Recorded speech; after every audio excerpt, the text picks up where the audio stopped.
For a long time, rugby in Italy was a northern game. North Italy and the Po Valley was, and still is, the heartland of the Palla Ovale. But you can't stifle Italian passion for this game. In fact, quite the opposite. It's infectious, captivating, inspiring. Italy's relationship with rugby is defined by perseverance and spirit. It keeps getting up. It keeps coming back.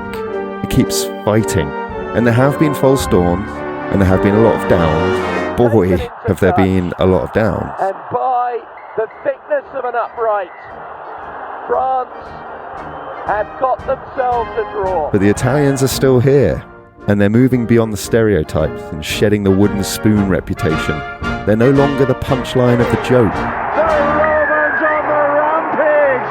Have they found the gladiator within at last? But they are easy to fall in love with. The fervent, emotional, stirring Azzurri. This is an episode about Italy and the Six Nations, and this is the Sporting Almanac podcast.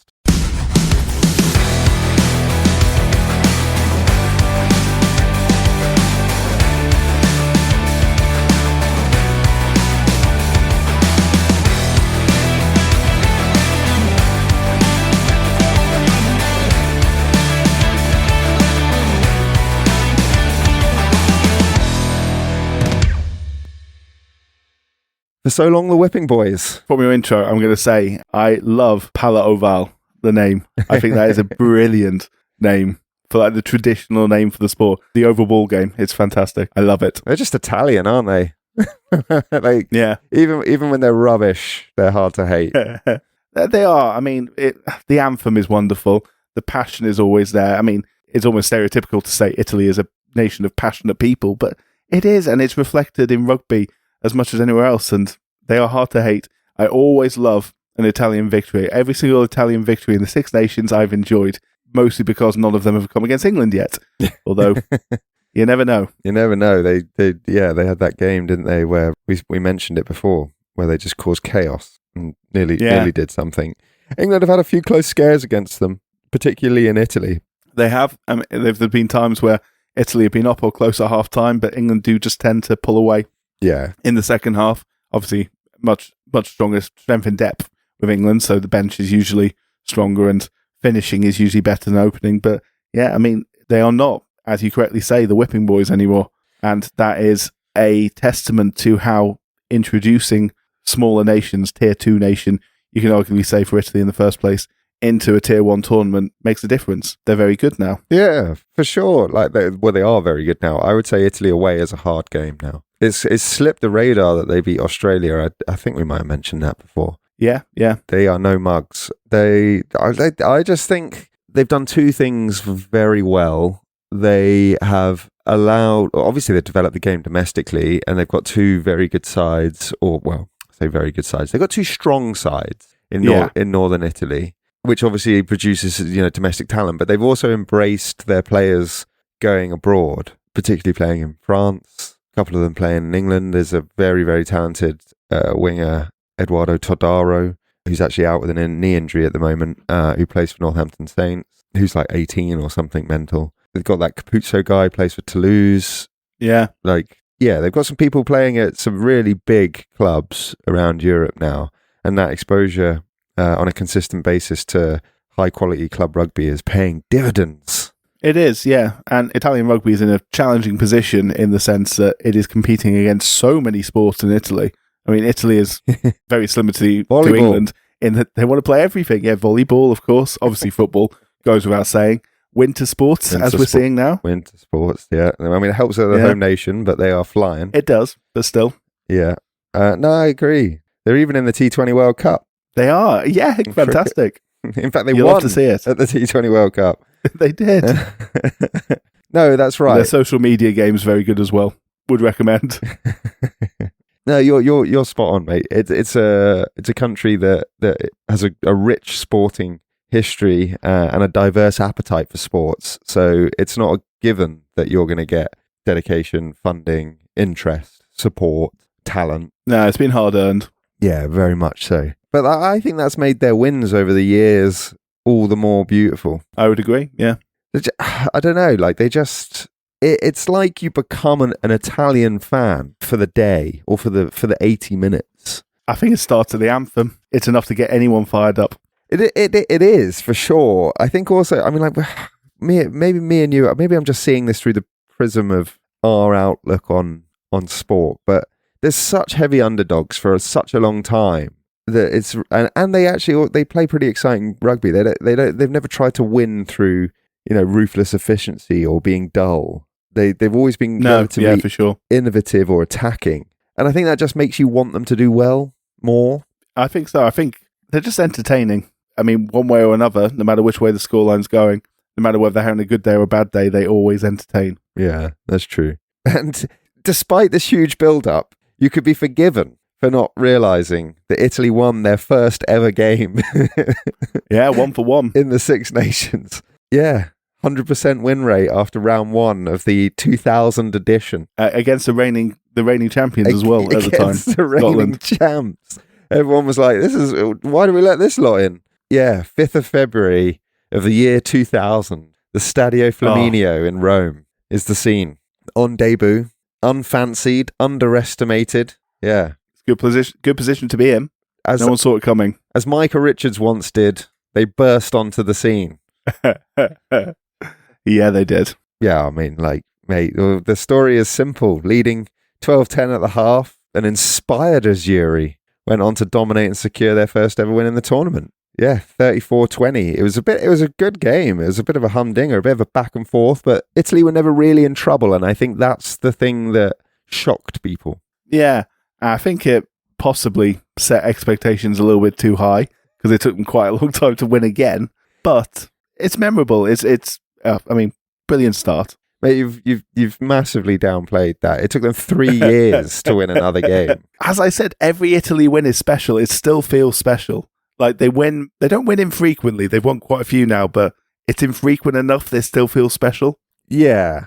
They probably, in recent years, they probably won a year on average, or maybe one every other year. But yeah, this was a false dawn. This was a false dawn.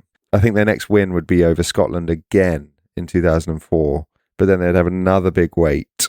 Sorry, getting my statistics wrong. They would win again in the first round of the 2003 tournament, where they beat Wales for the first time. Then they would beat Scotland again in 2004, but then they'd have to wait until 2007 for another big win. And it was a big win when it came. It was a big win. Beat Scotland by 20 points. Yeah. Albeit a fairly poor Scotland team at that time. It was, but do you want to tell it? I mean, the point of this one, though, is they were not at home. No, yeah. So this is obviously away from home. This is at Murrayfield. And they were 21-0 up after just 7 minutes. Mauro Bogomasco, legend, charging down, and a couple of interceptions as well. So you could argue Scotland meltdown more than... I mean, Italy obviously have to capitalise, but yeah, it was not Scotland's finest 7 minutes, put it that way. Completely stunned the Edinburgh crowd. But they did sort of pull themselves back into it. Rob Dewey's try, Chris Patterson penalty, 24-10 at half-time. And it was Patterson who scored next as well, on the hour mark, and converted it. He was a goal-kicking winger. So try and conversion was fairly normal for him. But Italy managed to pull away a couple of penalties from Scanavaccia, put them in the driving seat, and Alessandro Trocon grounded a fourth try for Nick Mallett's men. It was over. Italy recorded their first ever win on foreign soil. You love to see it. Yeah, it's unreal, mate. 37-17 in the end. Alessandro Troncon, now that's a relic. Bold scrum half. Absolute baller. I mean, you mentioned Nick Mallett there. The one thing that we've overlooked here, and this is an insane stat, so insane, in fact, that I still doubt its veracity. Italy have never had an Italian coach in the Six Nations. Really? Yeah, which is insane. Their current coach is Argentinian. I'm happy for that stat to be wrong if I haven't fact-checked myself appropriately, but I'm pretty sure that is the case. I suppose it is a fairly new team in terms of coaches coming through, playing the game at a high level and then becoming coaches. I suppose now is probably around the time where you're going to see them reach a senior level, I would say. I think players who play sort of pre-2010 will probably be reaching that level now, potentially. I don't know. Maybe there's something in the future. I don't know who is out there, but yeah. No, neither here. I guess it makes sense. But yeah, I mean, there wouldn't have been many available, would there, when they were allowed into the Six Nations? Because, they were effectively an associate nation at that point. And so there probably wasn't a depth of coaching talent at their disposal. But yeah, still a remarkable stat considering we're now 26 years after the fact. That 2007, that's tournament, the Scotland win was not their only win of that tournament. They also managed to do over the Welsh 23-20 back at home in Rome, making it the first time they'd ever won 2 games in a tournament, and at that point was their highest ever finish, and I think remains their joint highest ever finish with a 4th place, which is no mean feat. Yeah. That's the tournament. Do you remember when they went into the final round with a mathematical chance of victory, albeit a long shot? But yeah, and then got pumped by Ireland. Well.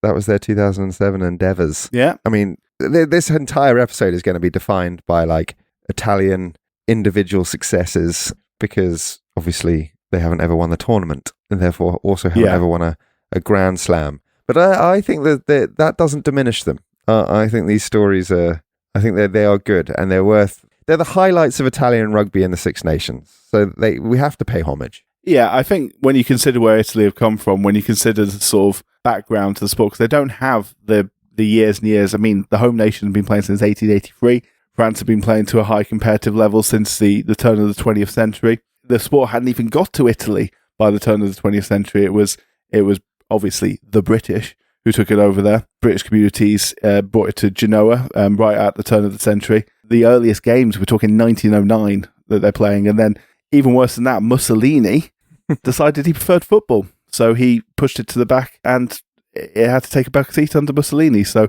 there was a sort of that artificially imposed barrier to it as well. So yeah, to say they have got where they have got in essentially 25 years of playing at tier 1 level, I think hats off to them. I'd love to see them.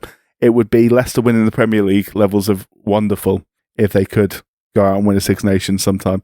I think it's possible in the next decade or so. Yeah, I would. Not likely, but it's possible. I think that's the first time we can say that. Yes, I would say. I agree with you. I would say that if someone were to say to me that Italy in the next 10 years would at least be competing for a title, I would top 3 finish. Yeah, exactly. They're on the last day.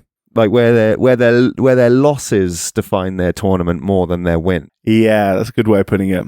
Then I think I could buy that, because they are very good now. A very good Italian side, a full strength, very good Italian side that's playing in form, particularly in Italy, is, well, you can lose, basically. Whereas that wasn't always the case. I know that sounds like it's very simplified and stating the obvious, but it hasn't always been like that. So that's the reason for emphasizing it. Yeah, I think it's very fair.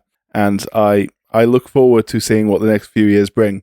But before we get to that, we should keep looking back at some of their illustrious moments in the past.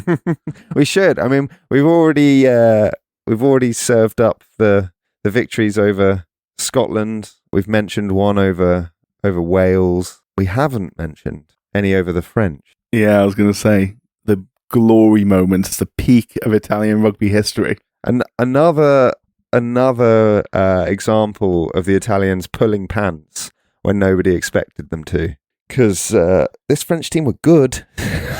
Yeah. 2011 we're talking about, March the 12th specifically. The same year that France reached the Rugby World Cup final. So when we say they're good, very good. And defending champions. And defending champions too, no less. Yeah. So to say Italy were hardly well fancied when they hosted them in round 4 is probably an understatement. However, Vincent Clerc scored the only try of the first half. Clever little chip. Vincent Clerc was a very good player. Chip and chase. France were 8-6 up after the first 40 minutes. And then another 10 points from Morgan Parra, who was also a very good player, gave them a pretty healthy 18-6 lead with just 22 minutes left. So, yeah, to say that this game to the neutral was probably waning in interest. I imagine a lot of people have turned off by Yeah, now. I mean, seen it all before. Fair play to Italy to keep them to 18 points. Fair play to keep it close. Yeah, well, exactly. That's probably the story. If it ends there, everyone will be like, oh, that was a plucky effort. A sign of Italian progress. But that would have been premature on this occasion, because Italy came storming back. Andrea Marci, who is a legend, scored in the corner, and then Mirko Bergamasco, the brother of Mauro Bergamasco, who you mentioned earlier in the Scottish victory, with some pinpoint kicking, which is not always a adjective you would use to describe his kicking. No. To say the least. He made it a 2-point game. Power extended the lead to 5 with another kick, but Bergamasco nailed 2 more in the final 10 minutes to seal a famous 22-21 victory. And that, I think, left only the Irish, because the English have never been beaten, to be conquered. Or had they already conquered the Irish by this point? I can't remember the order of events. I don't think, if they had, I don't think it's been mentioned, but I think they did in 2013. That's all that matters. Yeah, that's what I thought might have been the first one. What was the score in that one? 22-15 in 2013. In Rome, of course. In Rome, yeah. And that's the 13... is that the 13 tournament where it was an absolute... Oh, no, can't have been. I can't have been. What was the tournament where... Was it 2007 where they were... Was that the one where everyone could win on the final day and it was classic? I can't remember. No, it was later than that. 2015 was the tournament. Yes. Where it was a ridiculous ending. But yes, the Italian victory 2013. Sorry, getting confused with all these classic tournaments. It's because it's good every year. It is good. How do you keep up? Well, look, that is the problem. It's really difficult to remember these things on the tip of your tongue because you get a new edition every single year. It's like it's almost. I mean, I know it's only 5 games for each nation, but it's almost as if someone like trying to ask you to recall the results of like a Premier League season like 15 years ago. Like you'll remember the classics, but you're not going to remember. Yeah, you remember who won the title. Yeah, but maybe not everything in between. What was 15 years ago in the Premier League? 2011. I don't want to think about that. United won the title. I was going to say, you will definitely know. You know all the FA Cup winners as well.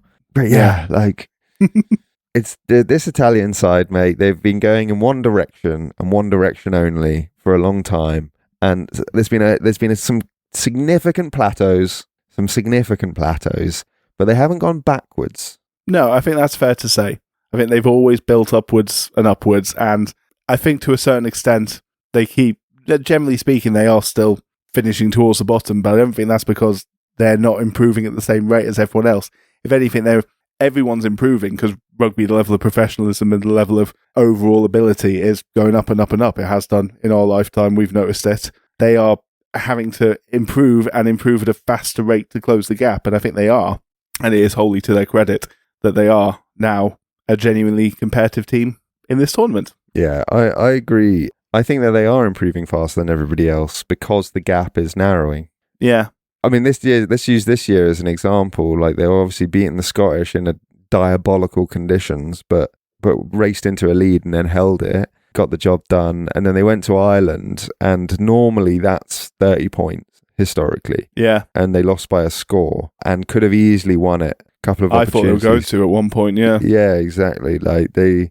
and an Ireland in Ireland would have been a scalp. Would have been a huge scalp. No, exactly. And now they go to France. So, you know, that's going to be a tough test. They're away. It's in Lille. Yeah. But they've won in France before. So, did they won in France? They drew in France where they hit the post. Yes, they did. With a chance to win the game. So, you know, this French team is incredible. I suspect that will be a routine French win, but Italy's Six Nations is not going to be defined by the outcome of that game. I think they play us in Rome. It is in Rome, yeah, round 4, I think. And to be honest, I'm a bit nervous about it. Same. I think England have flattered to deceive on that run. I think England have flattered to deceive, and as we mentioned all the time, I don't want to get too much into England. I think the last thing anyone wants us to be talking about is England on anyone else's episode, but I just don't think they've got... I think they're too predictable and too easy to play against. And in a passionate situation, such as at Murrayfield or such as in Rome, I think they can be put on the back foot. Found wanting, yeah. Not match the level of intensity. Well, this is it. I was going to say the one thing that the Italians are not going to be is they are not going to be predictable. Absolutely not. Absolutely not. And they will be stirred. And they're gunning for us because we're the only ones they haven't beaten. So Yeah. I think I think that has all the hallmarks of actually a pretty good test match. Yeah. And chances are they'll lose against France, but they've got a really good chance of beating Wales. That game could be the difference between them coming third for the first time, maybe even second in the tournament. Can you imagine? It could be. It could be. It could be. I don't disagree. I'm very excited for this Italian team and the rest of the tournament. I'm also just generally excited for them, like in the lead up to the next World Cup and stuff, because they might ruffle a few feathers. I mean, obviously everyone builds the World Cup, so you're going to come up against sort of the best version of everybody, probably. So except Ireland. Except Ireland. So I don't want to. I don't want to put them on a too big a pedestal, but there's cause for optimism, is I think what we're trying to say. Yeah. I think it's a chance for them to establish themselves definitively as a Tier 1 nation. I mean, they obviously are anyway.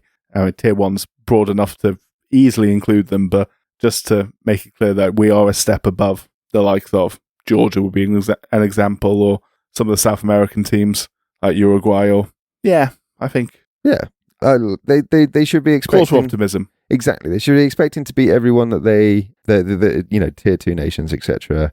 And then it'll just be a case of can they bring their best rugby to the biggest stage of them all. But go from there, really. Yeah.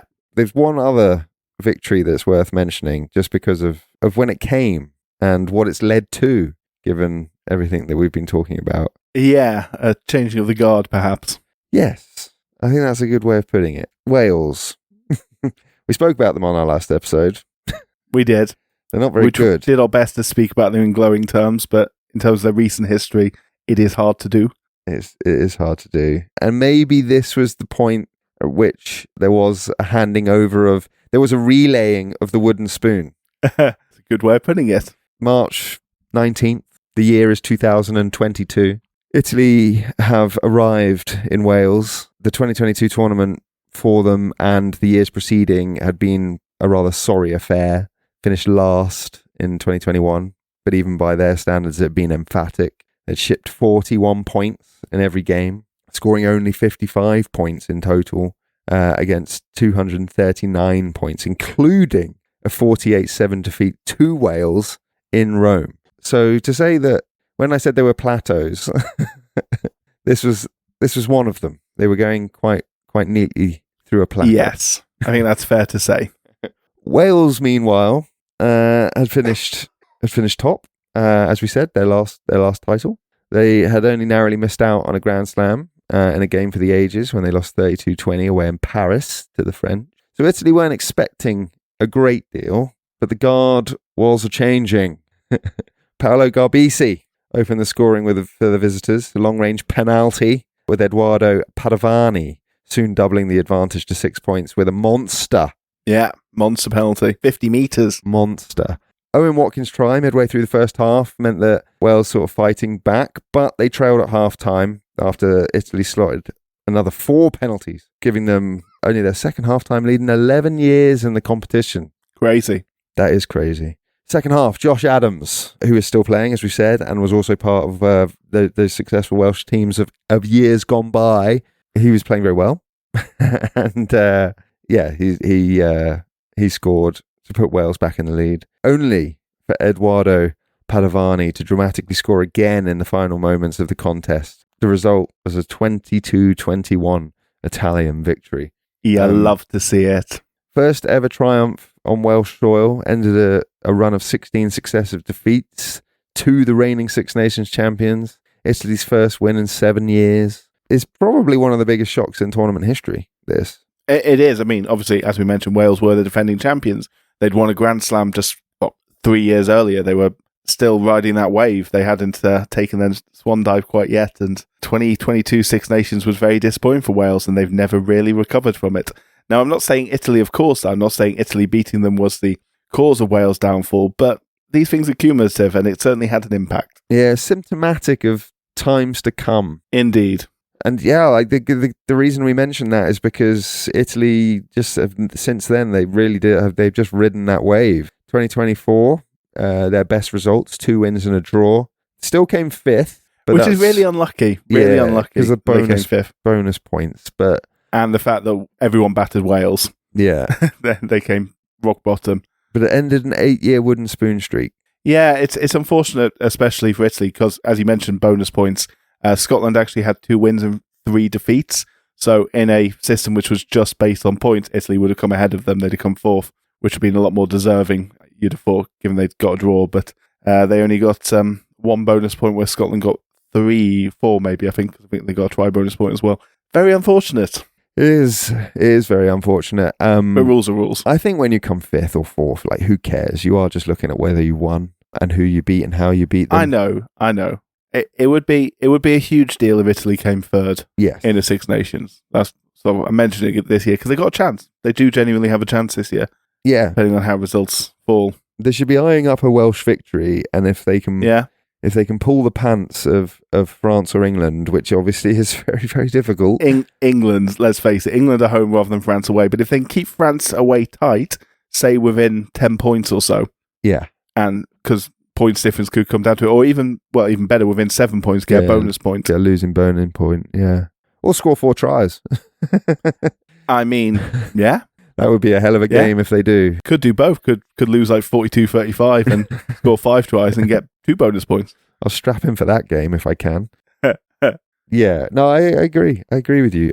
Yeah, the Italian team, it is literally a renaissance. They are inspired. They are reaching heights that the Italian fan probably thought they would never reach. Yeah, and as we say, it'd be very interesting to see where they go from here.